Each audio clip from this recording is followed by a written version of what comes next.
ఎటువంటి నొప్పైనా సర్జరీ లేకుండా Indo British advanced pain clinic. Telugu one ప్రేక్షకులకు మదన్ గుప్తా నమస్కారం. ఈరోజు ఒక ప్రత్యేకమైన ఒక విశిష్టమైన వ్యక్తితో మనం మన చర్చా కార్యక్రమాన్ని మొదలు పెడుతున్నాం. పూర్వ డీజీపీ, ఐపీఎస్ అయినప్పటికీ వారి పైన కాకి లోపల కాషాయం, పూర్వ డీజీపీ శ్రీ అరవిందరావు గారిని ఈరోజు మనం చర్చా వేదికలోకి ఆహ్వానిస్తున్నాం. నమస్కారం అరవిందరావు గారు.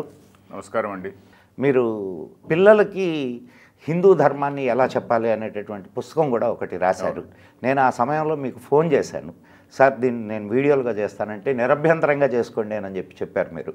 తర్వాత ఈ మధ్యకాలంలో ఇంకొక పుస్తకం కూడా మీరు ఆల్ గాడ్స్ ఆర్ పుస్తకం కాదండి, పుస్తకంలో ఒక చాప్టర్ అది ఏదంటే Indic religions challenges for survival అని ఇంగ్లీష్లో బుక్ రాశాను. దానిలో ఒక చాప్టర్ అనమాట. ఆ చాప్టర్ కూడా కొంచెం పెద్ద చాప్టర్, 30 పేజీలు ఉన్న చాప్టర్. అది ఇప్పుడు మన వాళ్ళు మామూలుగా అనేది ఏంటంటే పాలిటీషియన్స్ అంటుంటారు అది సరే, ఏది అన్ని మతాలు ఒకటే అంటుంటారు, అది ఒకటే, ఎందుకంటే వాళ్ళు అలా అనాల్సిందే. కానీ సపోజ్ మనం అన్నాం అనుకోండి, అన్ని మతాలు ఒకటే అని చెప్పని మనం కూడా అంటుంటాం, హిందువులు కూడా అంటుంటాం. కానీ మిగతా ఏ మతాలు అనరు. మిగతా ఏ మతాలు కూడా మాది గ్రేటు మా మతమే ప్రపంచం అంతా ఉండాలి అని చెప్పని వాళ్ళు అంటారు. సో అందుకని నిజంగా అన్ని మతాలు ఒకటేనా అని చెప్పని దానిలో అబ్రహామిక్ మతాలు వాటిల్లో వాళ్ళ సిద్ధాంతం ఏంటి, మన సిద్ధాంతం ఏంటి అని చెప్పని 1 2 3 4 5 6 అని చెప్పని 20 పాయింట్ల వరకు తీసి టోటలీ డిఫరెంట్వి, వాళ్ళ సిద్ధాంతం వేరే, ఈ సిద్ధాంతం వేరే, భారతీయ మతాల సిద్ధాంతము టోటలీ ఇంక్లూజివ్, టోటలీ లిబరల్ సిద్ధాంతం అన్నది. అలా కాకుండా లేదు మనమే ఉండాలి ప్రపంచమంతా అనేటువంటి సిద్ధాంతం వాళ్ళు. సో దాన్ని చాలా డీటెయిల్స్ ఇచ్చి ఎస్టాబ్లిష్ చేసాం. పుస్తకం అంటే పుస్తకంలో చాప్టర్ అది. రైట్ రైట్ చాలా మంచి.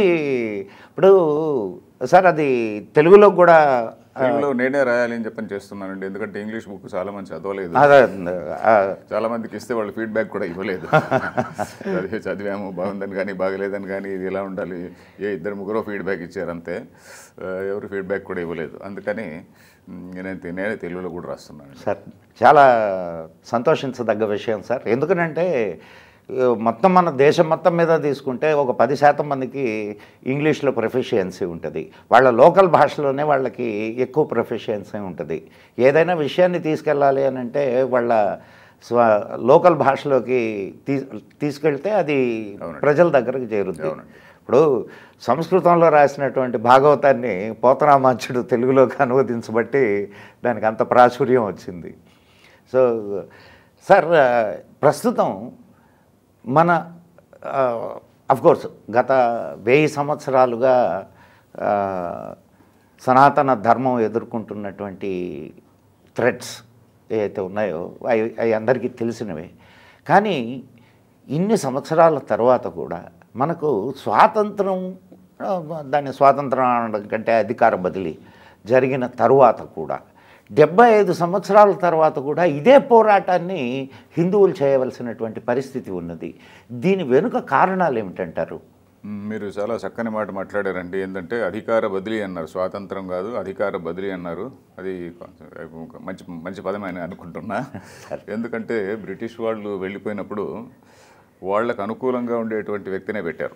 పూర్వకాలంలో కూడా ఒక చక్రవర్తి ఒక సామంతరాజును జయించిన తర్వాత, వాడిని తీసేసిన తర్వాత తనకు అనుకూలమైనటువంటి సామంతరాజును అక్కడ పెట్టేవాడు. సో అదే పద్ధతిని వీళ్ళు కూడా అనుసరించారు. వాళ్ళు నెహ్రూను మొట్టమొదటిసారిగా అక్కడ అపాయింట్ చేశారు. మనందరికీ తెలుసు, మాకు చిన్నప్పుడు తెలియదు అనుకోండి. తర్వాత ఎందుకంటే మనకి హిస్టరీ సరిగా చదవలేదు కదా, సరిగా లేదు, హిస్టరీనే లేదు కదా, హిస్టరీలో అంతా ఇట్లాంటివి లేవు కదా. సో మాకు నెహ్రూ అనేటువంటి వాడు ఎన్నుకోబడినటువంటి వ్యక్తి కాదు అనేటువంటి విషయము ఈ మధ్య సోషల్ మీడియా వచ్చే వరకు ప్రపంచంలో మన ప్రజలకు ఎవరికి తెలియదు. అది ఎప్పుడు తెలిసింది? సోషల్ మీడియా వచ్చిన తర్వాత తెలిసింది. అన్ని స్టేట్ అసెంబ్లీస్ కూడా కమిటీస్ కూడా కేవలం పటేల్నే వాళ్ళు ఎన్నుకున్నారు. ఇతనికి ఒక ఓటు కూడా రాలేదు. 13 ఓట్లు పటేల్కి, 13 ఈయనకు 1. బ్రిటిష్ వాళ్ళు ఈయనకు ఒకటి కూడా లేదండి, లేదు. కృపలానికి ఒకటి పడింది, ఈయనకు ఒకటి కూడా లేదని నేను చదివాను ఇక్కడ. పోతే మరి ఎవరు బ్రిటిష్ వాళ్ళు గాంధీకి మహాత్మా అని చెప్పిన ఒక పెద్ద పీట వేసి కూర్చోబెట్టారు. ఆ పీట పైన ఆయన ఇరుక్కుపోయినాడు. ఆ పీట పైన ఆయన ఇరుక్కుపోయి ఎస్ నేను మహాత్ముడు ఇలాగే ఉండాలి అని చెప్పనే భావనతో లేదు లేదు బ్రిటిష్ వాళ్ళతో బాగా అనుకూలంగా ఉండేటువంటి వాడే మనకు కావాలి అనేటువంటి ఉద్దేశంతో ఆయన ఈయన అపాయింట్ చేస్తే అందరు కూడా ఊరుకున్నారు. సో ఆ విధంగా తమకు అనుకూలమైనటువంటి వాళ్ళనే ఆయన ఇప్పుడు చేశారు. సో దాంతో ఏమైంది, బ్రిటిష్ వాళ్ళు ఏదైతే హిందూ ముస్లిం డివైడ్ ఎప్పటికీ ఉండాలి అని చెప్పని వాళ్ళు కోరుకున్నారో same thing happened in India. Nehru ఆయన కూడా ఏం చేశాడు, నెహ్రూ గారు బ్రిటిష్ వాళ్ళ పాలసీనే కంటిన్యూ చేసి మన ఎడ్యుకేషన్ మినిస్టర్లు కంటిన్యూస్గా ఒక వర్గానికి సంబంధించినటువంటి వాళ్ళు కావడం, తర్వాత మన ఎడ్యుకేషన్ సిస్టమ్ అంతా కూడా మన సిలబస్ అంతా కూడా మన సిస్టమ్ అంతా కూడా మారిపోవడము. సో ఇదంతా మన ఎడ్యుకేషన్ కంటెంట్ అంతా కూడా మారిపోవడము, చరిత్ర ఏమిటో మనకు తెలియకపోవడము, మనల్ని మనమే నిందించుకునేటువంటి పరిస్థితి రావడము. తర్వాత వాళ్ళు ఇంకా కొన్నాళ్ళకి ఏం చేశారు, ఒక ఓటు బ్యాంకు నిర్మాణం చేసుకున్నారు. ఒక ఓటు బ్యాంకు నిర్మాణం చేసుకున్న తర్వాత అది ఈ అంటే ఇస్లాం for example minority vote bank అనుకోండి. ఆ మైనారిటీస్కి ఏం చెప్పారు, ఎవడన్నా అరే హిందువులకు అన్యాయం జరుగుతుంది అని అంటే వాడిపైన హిందుత్వాన్ని ముద్ర వేసేది. ముద్ర వేస్తే చదువుకున్న వాళ్ళు కూడా అరే ఎందుకులే ఈ హిందుత్వ, ఈ బీజేపీ వాళ్ళకి బుద్ధి లేదు, ఆర్ఎస్ఎస్ వాళ్ళకి బుద్ధి లేదు అనేటువంటి ధోరణితో మనం దానికి ఆ హిందూ అనే మాట మాట్లాడడానికి భయపడిపోతాం. అలా ఈ మేధావులు నోరు మూయించారు, మాట్లాడేవాళ్ళు నోరు, హిందూ మతం గురించి మాట్లాడేవాళ్ళు నోరే మూయించారు అన్నమాట. ఆ మూయించిన తర్వాత ఏమైంది, వాళ్ళకి ఏం చెప్పారు, వీళ్ళు వస్తే కానీ మీకు ప్రమాదము, వీళ్ళు వస్తే మీకు ప్రమాదము, మిమ్మల్ని అణగదొక్కేస్తారు అని చెప్పని వాళ్ళలో వాళ్ళు అభద్రతా భావాన్ని ఆందోళన చేయడానికి ఒక స్కోప్ ఇచ్చారు. ఓ మాకు భద్రత లేదు, మాకు భద్రత లేదు, హిందుత్వ పార్టీలు మమ్మల్ని అణిచేస్తాయి అని చెప్పని అరవడానికి ఒక అవకాశాన్ని ఇచ్చారు అంతే. అభద్రత భావం నిజంగా లేదు, ఎందుకంటే హిందువులు ఎప్పుడు కూడా ఎవరికి అభద్రత చేయరు. వీడి జీన్లో లేదు, వీడి జీన్స్లో లేదు, అందరికీ న్యాయం చేస్తామనేదే ఇప్పుడు మోడీ గారు కూడా అంటున్నారు. మొట్టమొదటి నుంచి కూడా నెహ్రూ గారు ఆ మాట అని ఉంటే ఎంతో గొప్పగా ఉండేది మన దేశం. మేము అందరినీ సమానంగా చూస్తాము అని ఉంటే కానీ చాలా గొప్పగా ఉండేది దేశము. పోతే ఆయన ఆ బ్రిటిష్ ఎడ్యుకేషన్లో వచ్చినటువంటి వాడు, ఇస్లామిక్ కల్చర్లో పెరిగినటువంటి వాడు కాబట్టి ఆ కల్చర్లోనే తీసుకొచ్చాడు. తర్వాత ఆయన ఫ్యామిలీ కూడా, ఆయన ఫ్యామిలీని ఈ రోజు వరకు ఎందుకు సపోర్ట్ చేస్తున్నారు, ఇప్పుడు రాహుల్ గాంధీ గారిని ఎందుకు సపోర్ట్ చేస్తున్నారు, the entire world, western world is supporting him. ఎందుకని, బికాజ్ వాళ్ళ ఏజెంట్ ఒకటి ఉండాలి. ఆయన వాళ్ళకి సామంతుడిలాగా పనిచేస్తాడు. తర్వాత ఆయన సరిగ్గా ఫైట్ చేయడం లేదనే ఉద్దేశంతో ఇంకొక సామంతుడిని అక్కడ పెట్టారు, ఎవరు, కేజ్రీవాల్. ఆ సామంతుడు సరిగా పనిచేయక ఏదో ఇరుక్కున్నాడు ఆయన. సో అందువల్ల మనకేమైందంటే హిందువులకి నిజంగా అభద్రత భావం ఉండేది హిందువులకి.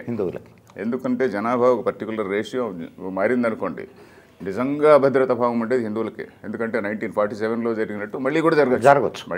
1947లో ఎవరు ఎక్కువ దెబ్బతిన్నారు, హిందువులే. మరి అప్పుడు ఎవరిపైన రేప్స్ జరిగినాయి, ఇవన్నీ కూడా మళ్ళీ జరిగే అవకాశం ఉంటుంది, వీళ్ళు మేల్కోకుంటే, వీళ్ళు సరిగా అర్థం చేసుకోకుంటే, సిచ్యువేషన్ అర్థం చేసుకోకుంటే. కాబట్టి 75 ఏళ్ల దీనిలో స్వాతంత్రం వచ్చిన అధికార బదిలీ అయిన తర్వాత కూడా మనం ఎందుకు ఇలా ఉన్నామంటే, ఎలక్షన్ మన ఈ అధికార బదిలీ సమయంలో మనకు సరైన నేతలు లేకపోవడం అనేటువంటిది మన యొక్క దురదృష్టం.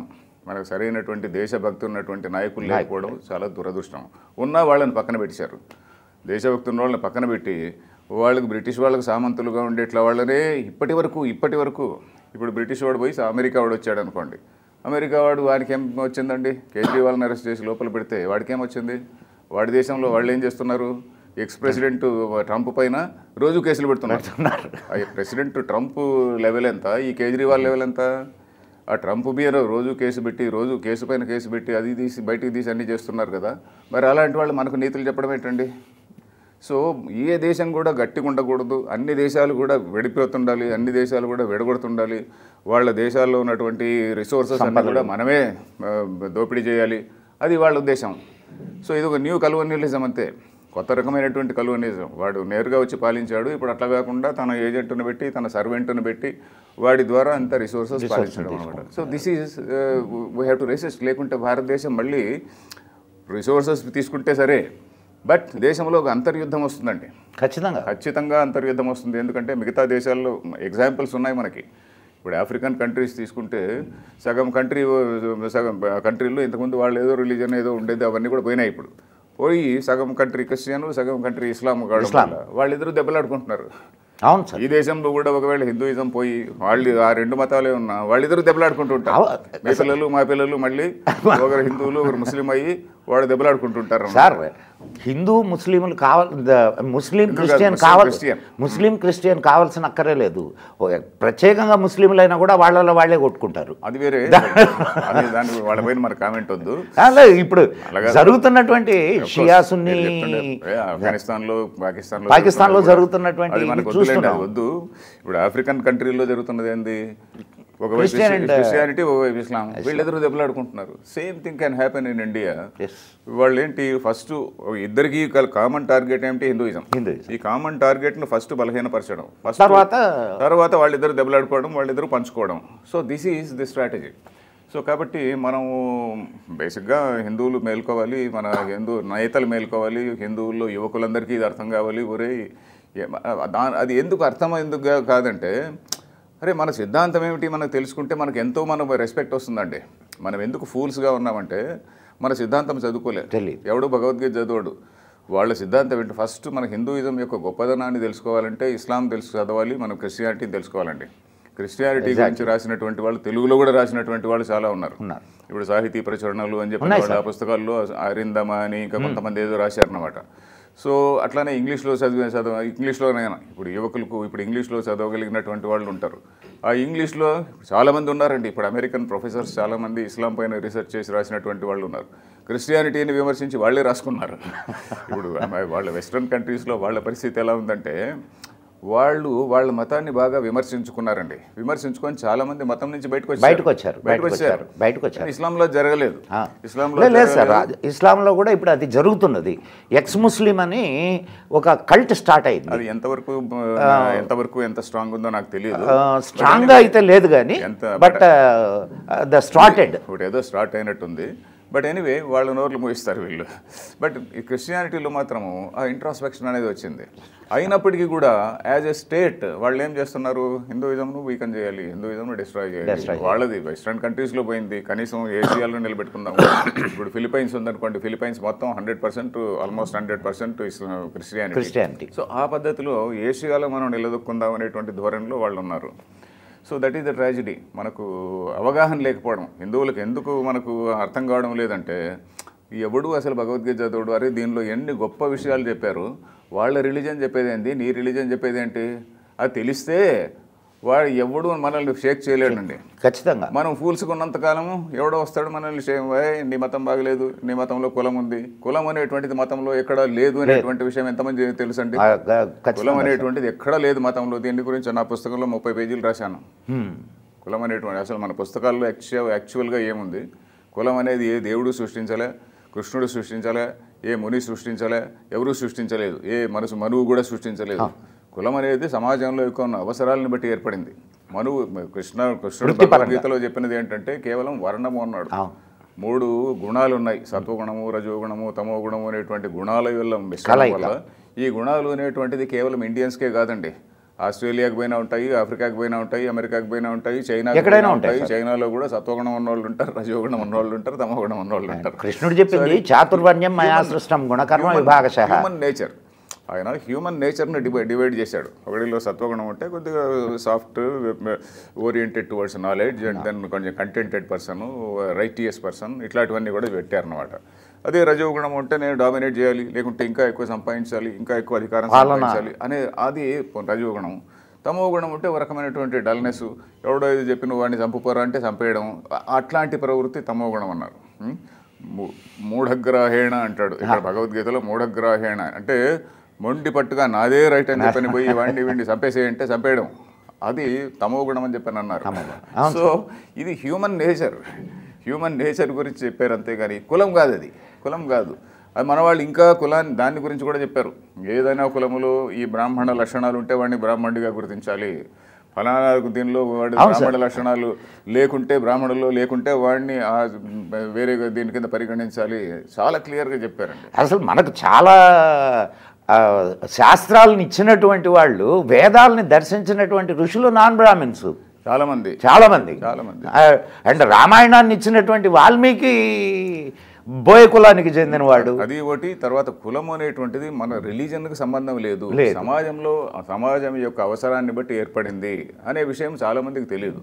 అది తెలిస్తే వీడెవడో వచ్చి హిందూ మతం ఉంటే ఈజ్ ఈక్వల్ టు కాస్ట్, సనాతన ధర్మం ఈజ్ ఈక్వల్ టు కులం కాస్ట్ అని చెప్పని అనడము అది ఫూలిష్ స్టేట్మెంట్. లేకపోతే అదే పనిగా మన పైన చేస్తున్నటువంటి ఆరోపణ మన సొసైటీ మన వాళ్ళ అజ్ఞానం వల్ల దాన్ని ఛాలెంజ్ చేయకుండా ఉన్నారు. ఎందుకు ఛాలెంజ్ చేయడం లేదు దాన్ని? వీళ్ళకి తెలిస్తే కదా. ఎవరో ఛాలెంజ్ చేయాలి, కోర్టుకు పోయి నువ్వు ప్రూవ్ చేయవా అని ఏ బుక్లో ఉంది చూపెట్టు, సనాతన ధర్మం ఈజ్ ఈక్వల్ టు కులం అని చెప్పని ఏ బుక్లో ఉంది? ఎక్కడా లేదు. సో ఇది ఎవడు ఛాలెంజ్ చేయడం లేదు, మన వాళ్ళ తప్పు కూడా అది.